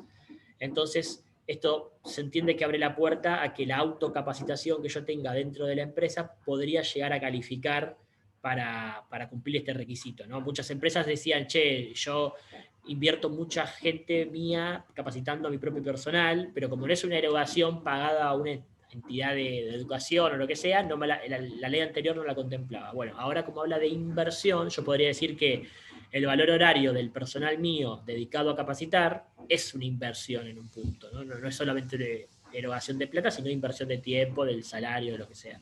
Entonces podría llegar a calificar. Ciertas inversiones ahí califican doble, computan doble. Si yo invierto en I+D, por ejemplo, en ciertos grupos específicos, como gente que accede a su primer trabajo, mujeres menores de 25 años o mayores de 45. Bueno, ahí la ley establece formas donde se computa doble ciertas inversiones. Y después el otro requisito es exportaciones, ¿no? Dijimos 2 de 3, calidad, inversiones en I+D capacitación y las export. Esta ley necesita fomentar la exportación y necesita fomentar la generación de divisas. Bien, hay que exportar. Mínimo 4, 10 o 13% sobre la facturación total, depende si soy micro, pequeño y mediano o grande. Acá también se armó la escalerita porque antes era 13 para todo el mundo. Esto me parece que es un cambio positivo, ¿no? Que las empresas más chicas tengan niveles, umbrales de acceso, requisitos más bajos. Creo que es un cambio positivo que tuvo esta reforma. Y bueno, para lo que es servicios profesionales, como dijimos, como el objetivo es que sean de exportación, el requisito de exportación no me lo pueden dar, eso es inherente. Si no fuera de exportación, ni siquiera podría calificar. Por lo tanto, los profesionales van a tener que cumplir calidad I+D, porque tienen que cumplir 2 de 3, pero no van a poder decir que cumplen exportación, porque eso es requisito inherente al propio desarrollo de la actividad. Eso con respecto a los requisitos. Podemos decir, en general está bueno, se pusieron menos requisitos para los chicos. Ahora, ¿cuál es lo malo? Si quieren un poco, los beneficios. Hubo un poco de recorte ahí. La ley original hablaba de estabilidad fiscal. Estabilidad fiscal, ustedes saben que es un concepto jurídico por el cual uno dice no se puede ver incrementada la carga fiscal total mientras estoy en el régimen. La carga fiscal total se mide en completo, ¿no? Tomando todos los impuestos que me gravan en un punto. Yo hoy, mi carga fiscal es del 30% de mi venta. Bueno, yo sé que si tengo estabilidad fiscal, en el año 2045, si estuviera vigente, voy a seguir teniendo 30% de carga fiscal. Bueno, eso ya ahora se borró. Ahora no se habla de estabilidad fiscal, se habla de estabilidad de los beneficios. Entonces ahí la duda es, ¿qué quiere decir estabilidad de los beneficios? Si yo tengo una ley con beneficios, mientras está vigente la ley, tengo esos beneficios, y un beneficio es que hay estabilidad de beneficios. Esto es una forma elegante de haber borrado el requisito, el beneficio, perdón. Y en vez de volar el artículo, se cambió esa palabra, pero la verdad que parece un poco letra muerta, no parecería ser muy razonable. Después, con respecto a las contribuciones patronales, ese fue el esquema que tiene la LPS, que es que nos dan un bono del 70% de las contribuciones patronales efectivamente pagadas por el personal afectado a la actividad, y ese bono está sobre todo enfocado a que pueda ser utilizado para IVA. Este bono va a tener un tope, se va a calcular por hasta 3.745 empleados. O sea, si yo tengo hasta esa cantidad, todo lo que yo estoy pagando de contribuciones patronales, bueno, el 70% se transforma en bonos si son empleados afectados a la actividad promovida. El empleado 3.746 ya no me genera bono de crédito fiscal, o sea, va a tener un tope eso. Ahora, ese tope no aplica para las nuevas contrataciones. Si yo ingreso a la ley, declaro que tengo 4.000 empleados, por ejemplo, yo hasta 3.745 voy a tener el bono. Del empleado 3.746 al 4.000, ese no me calcula bono, pero después si yo contrato gente, el 4.001, 4.002, 4.003, el 10.000, todos esos sí, sin límite, me van a calcular el bono de crédito fiscal, porque justamente uno de los objetivos de la ley es que generar empleo. Bueno, como dijimos, el bono se utiliza para pagar IVA, y en caso de que yo exporte una parte importante de mi servicio, por lo tanto yo no genero IVA, como vimos en la charla anterior, porque el IVA la expo está exenta de IVA. Bueno, me dice la ley que puedo usar una parte del bono para pagar el impuesto a las ganancias, como alternativa. Algo distinto también es que el bono es intransferible. Esto fue una queja que se presentó en el sector, porque si yo exporto, no lo puedo usar para IVA. Si soy una empresa vinculada del exterior que tiene un margen chico, quizás el bono me sobra para pagar impuesto a las ganancias. Y si a mí me sobra el bono, no puedo venderlo a un tercero, no lo puedo transferir. Entonces me lo tengo que quedar y usarlo por 24 meses, ¿no? Bueno, este beneficio al final quizás no termina siendo tanto en la práctica. Esto hay que hacer el business case caso por caso, cada empresa tiene que hacer su cuenta y ver si le conviene o no le conviene.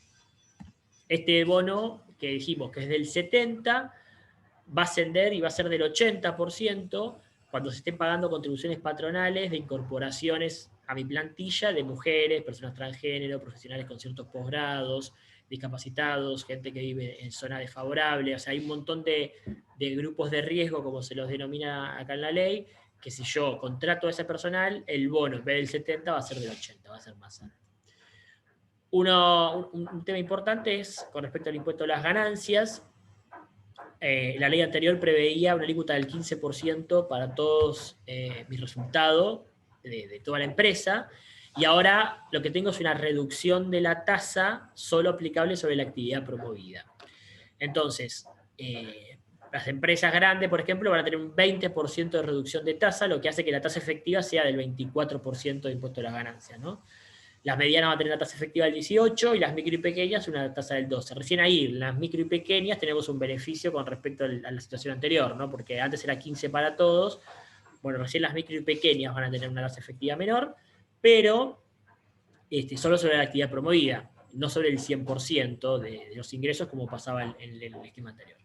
Esto se aplica para el primer ejercicio fiscal que se inicie con posterioridad a la inscripción. O sea, no va a haber ejercicios partidos diciendo, bueno, hasta acá voy con la alícuota general y de acá en adelante voy con la alícuota reducida. Por eso es muy importante que la ley ya está publicada y vigente, pero que salga la reglamentación, porque mientras yo no me puedo inscribir, no puedo, o sea, demora un año el beneficio de ganancia. Supongamos que yo cierro en diciembre y la reglamentación sale en enero de 2021.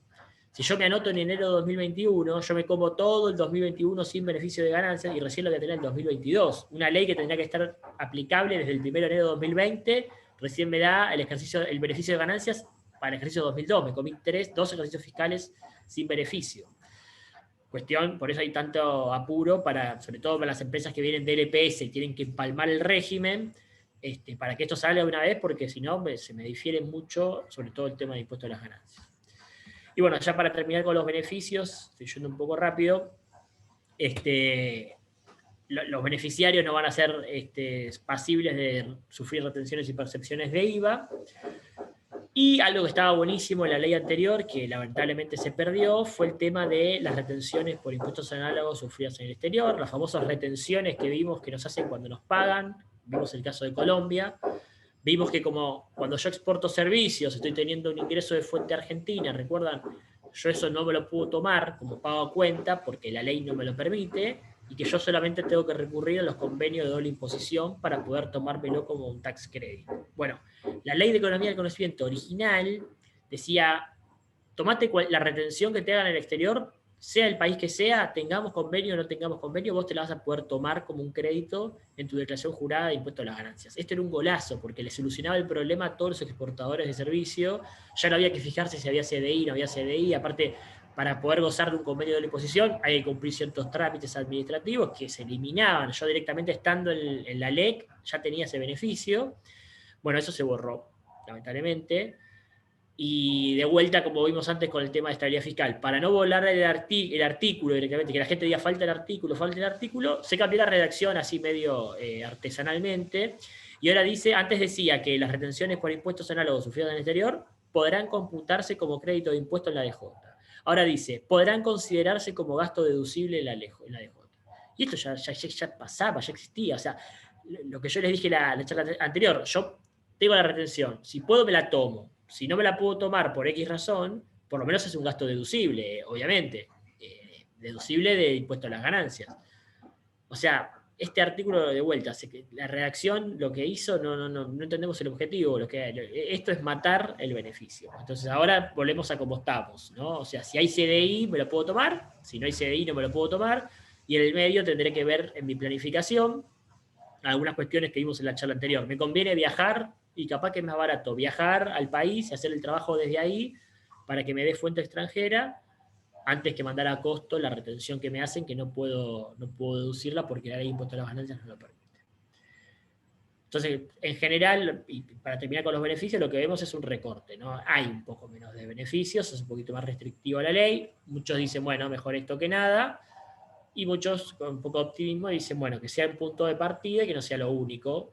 Se hicieron estudios en un montón de de cámaras y un montón de sectores especializados en economía del conocimiento, como Argencom, por ejemplo, y se llega a la conclusión de que sería clave para la industria del conocimiento eliminar los derechos de exportación. Ese beneficio, ese impuesto, que son 5% sobre el ingreso bruto, o sea, te liquida, la verdad, es muy alto. Si se eliminara, sería un complemento muy importante a todo esto, ¿no? O sea, casi ningún beneficio de la ley de economía del conocimiento se equipara a que te eliminen el 5% de derechos de expo.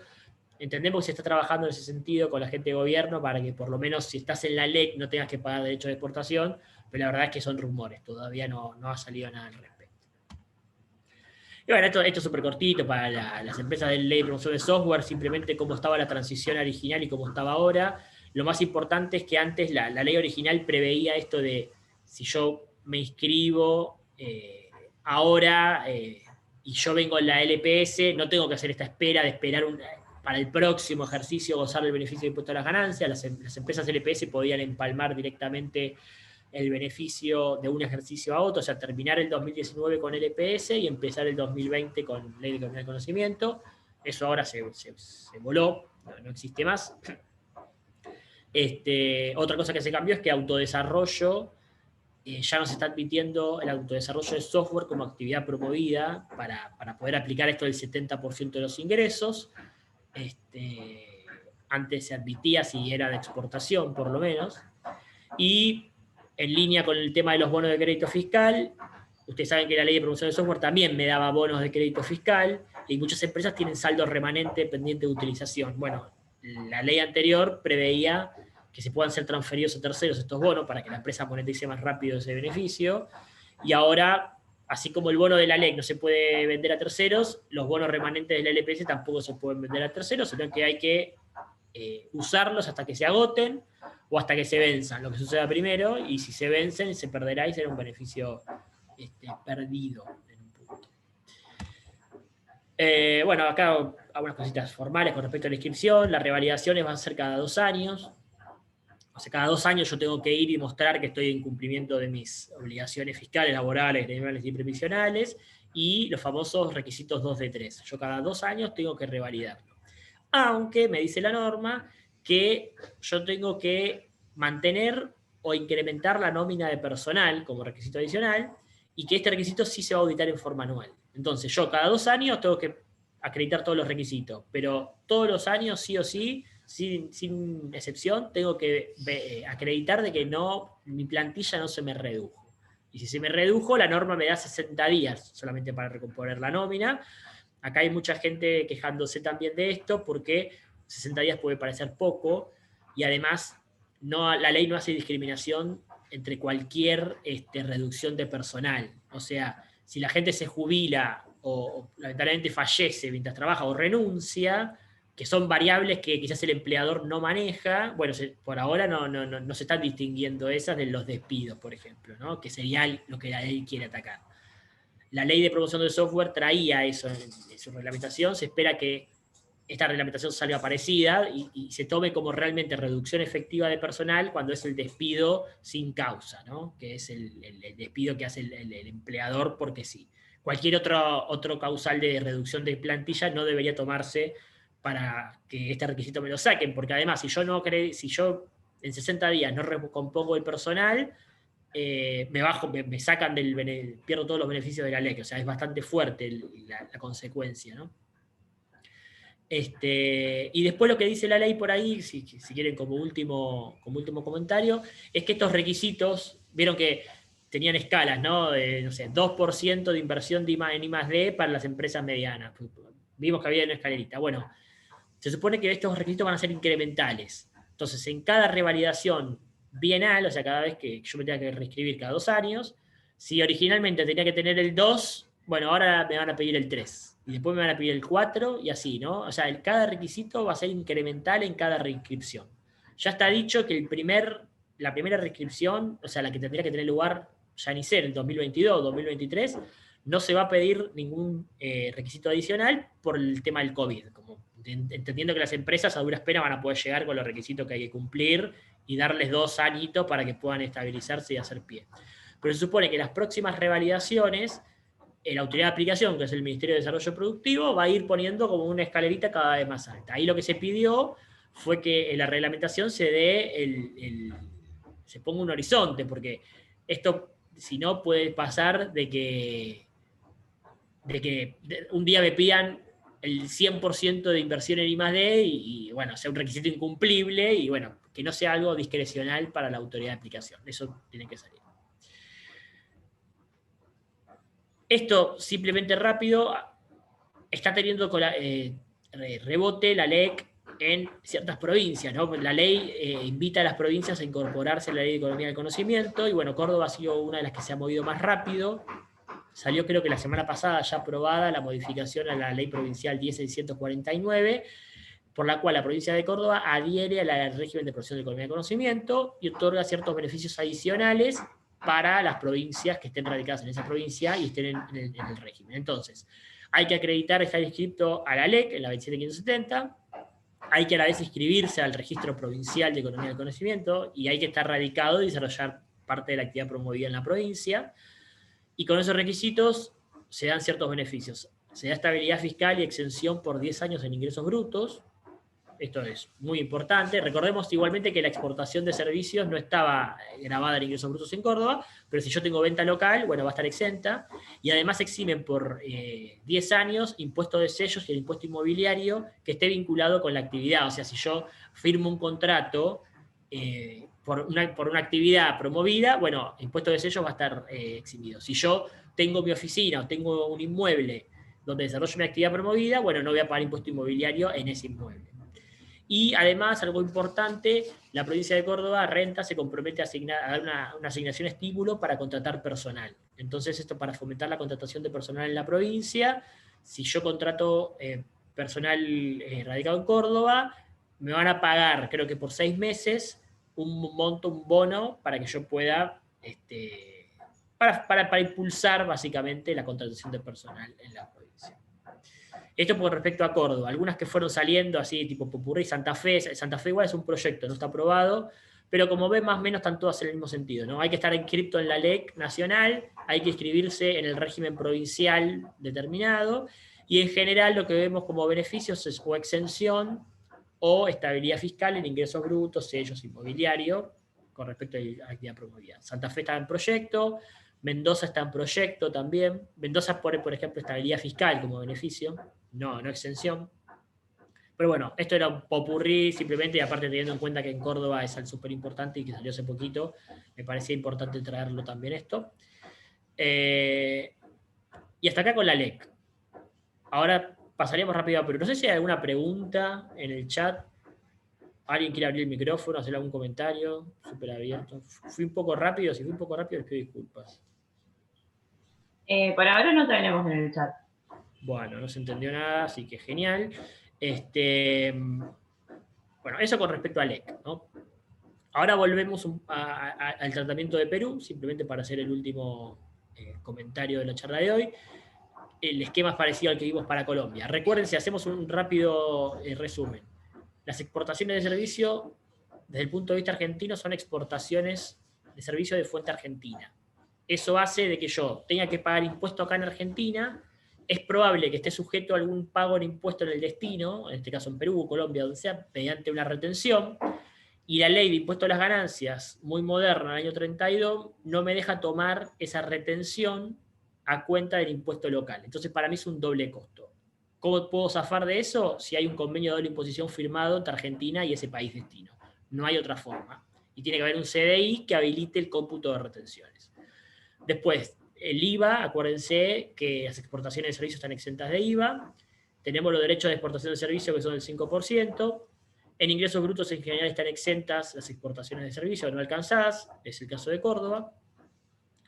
Y sellos también, los contratos que formalizan en operaciones de comercio internacional no están alcanzadas por el impuesto de sellos. Entonces, esa es más o menos la situación en la que estamos.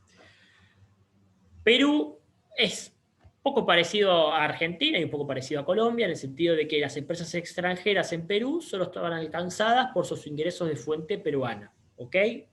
No voy a pagar Si yo soy una empresa argentina vendiendo servicios a Perú, solamente voy a pagar el impuesto en Perú si es que tengo algún ingreso considerado de fuente peruana. Creo que lo había mencionado José María en su exposición, no hay controles de cambio estrictos, o sea, no hay cepo como hay acá en Argentina, es importante comentarlo. Y sí es importante, a lo que había dicho José María también, el tema de qué rentas están sujetas a retención o no. A ver, como línea general, ¿qué está sujeto a retención? El asesoramiento técnico y la asistencia técnica está sujeto a una retención del 15%. Las regalías, por cualquier tipo, el pago de regalías está sujeto al 30% de retención, es alta. Y los servicios digitales provistos mediante Internet o plataformas digitales también está sujeto al 30% de retención. O sea, ¿esto qué quiere decir? Yo soy una empresa argentina que exporto un servicio técnico o brindo asistencia técnica a una empresa peruana. Cuando la empresa peruana me pague, me va a retener el 15% del pago, por ejemplo, en este caso. Acá es donde entra a jugar el tema legal, y los abogados son unos capos en eso, de ver qué forma legal le puedo dar yo a mi contrato o mi acuerdo, de manera tal, primero, de no incumplir ni leyes argentinas ni leyes peruanas, pero sí sabemos que siempre hay un espacio como para poder organizar mi negocio de alguna manera tal, de que no me genere la mayor carga fiscal posible. Entonces, quizás, si yo vendo una licencia de software, lo puedo formalizar como una asistencia técnica y no como una transferencia de licencia, porque la regalía por un pago de una licencia está sujeta al 30%, mientras que el servicio técnico está sujeto al 15%. Eso va a depender un poco de qué se puede hacer con el contrato, qué me pida mi contraparte, qué pueda yo negociar.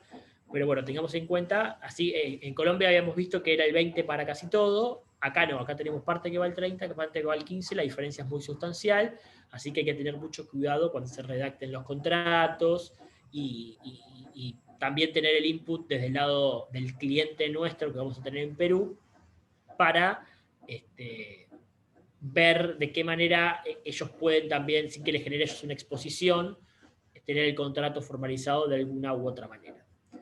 Eso con respecto a nosotros, argentinos, exportando servicios a Perú. Desde el punto de vista de las empresas peruanas, como lo había dicho José María en su exposición, la tasa corporativa es del 29,5% y hay un 5% adicional para distribución de dividendos. Eso si yo quiero poner una empresa en Perú, ¿no? Es un poquito más bajo que en Argentina, que la alícuota es del 30%, como sabemos. Y después lo que tiene Perú, a ver, esto aplica también para Colombia, ¿no? Lo había dicho Romy, ellos tienen menos cantidad de convenios de doble imposición. O sea, de los que puedan servirnos por región, ellos tienen con Chile y con Brasil. Argentina también tiene convenios con Chile y con Brasil.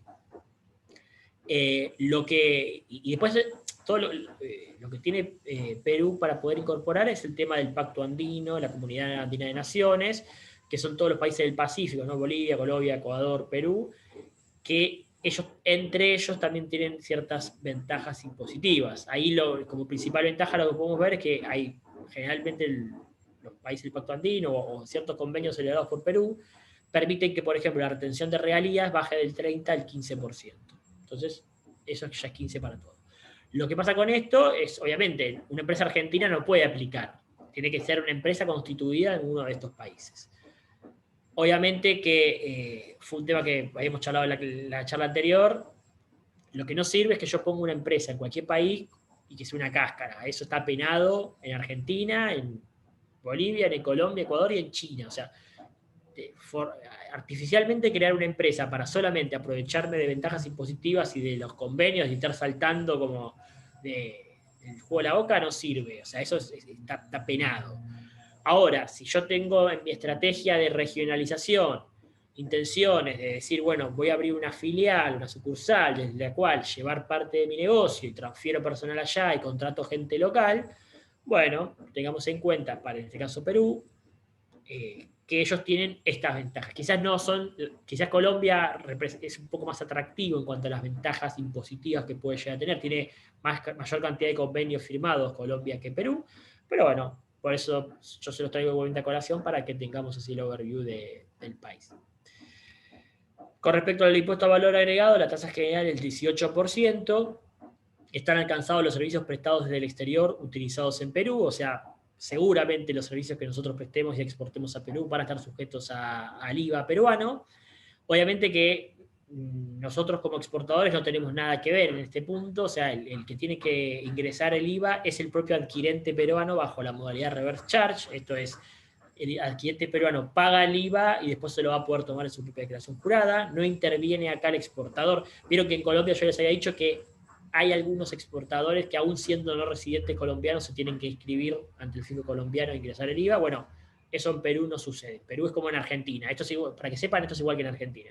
El extranjero acá ni juega. Es el propio local, que es el que compra un servicio o adquiere un servicio, paga el IVA y después se lo toma. Pero bueno, sepan que su servicio va a estar sometido a 18% de IVA en Perú. Quizás es una variable que es importante que conozcan, por más que ustedes no participen ni del pago ni del cómputo. Y bueno, dicho esto, el cuadrito resumen y cómo quedaríamos parados. El impuesto a la ganancia de Argentina es como la muerte, no podemos escapar, es el 30% sobre el resultado neto. Luego vamos a sufrir una retención del impuesto a la renta de Perú, como dijimos, puede ser del 15 o del 30, o sea, por los servicios que puede prestar una empresa como ustedes o los de la agencia de software, digamos, puede ser o el 15 o el 30, ¿no? Básicamente, así sea pago de asesoramiento técnico, pago de regalías, ahí ver la capacidad de poder organizar el contrato, organizar el negocio de una manera que no sea la más onerosa posible, siempre que eso se pueda. IVA de Argentina va a ser cero porque las exportaciones no están alcanzadas. Derechos de exportación de servicio, tenemos el 5% de derechos de expo. No vamos a pagar ingresos brutos en varias provincias, sobre todo en Córdoba, porque está exenta la exportación de servicios. Hay que ver el impacto en alguna otra jurisdicción. Y sepan de que en Perú el IVA es del 18%, esto no es un costo para el exportador argentino, tampoco es un costo para el importador peruano, pero sí es algo que el importador peruano tiene que pagar. Y hasta acá estamos con el summary en cuanto al tema fiscal de Perú. No sé si hay alguna pregunta, comentarios, siéntanse libres de queja, escuchamos todo acá, liberen el micrófono y lo debatimos en el tiempo que quede. Bueno, por chat no tenemos nada, pero les recuerdo que si hay alguien que se quiera desmutear, aprovechar para consultar. Sí, no hay ningún problema que se desmuteen. Están todos tímidos hoy. ¿Y viste este miércoles? Sí, los agarramos dormidos. Bueno, de todos modos, si tienen alguna consulta, ya sea para Franco, José o Romina, pueden o utilizarme de intermediario y si no tienen los datos de contacto de ellos. Ahora, sí, en cuanto me pasen las presentaciones, al igual que en la anterior, se las envío por mail. Y si hay alguien que no le llegó, me avisa, también puede pasar. Y bueno, acá por chat están diciendo que todo muy claro. Que muchas gracias. En 5 minutos te las paso las presentaciones. Bueno, perfecto. Entonces, durante el día de hoy las van a tener. Así que, bueno, les agradezco y vamos a tener la próxima el 14. A ver. Sí, correcto. El lunes 14 vamos a tener la próxima edición y ya la última por este año. Así que les agradezco. No sé si quieres hacer algún comentario. No, muchas gracias a todos nuevamente y recordarles que el lunes 14 a la misma hora, a las 10, vamos a tener la última con el mercado de Estados Unidos, la última de este año, y después ya pasarán para el año que viene las próximas dos. Así que de nuevo muchas gracias y espero que les haya servido. Bueno, un saludo para todos. Gracias a todos. Chao, chao. Hasta luego.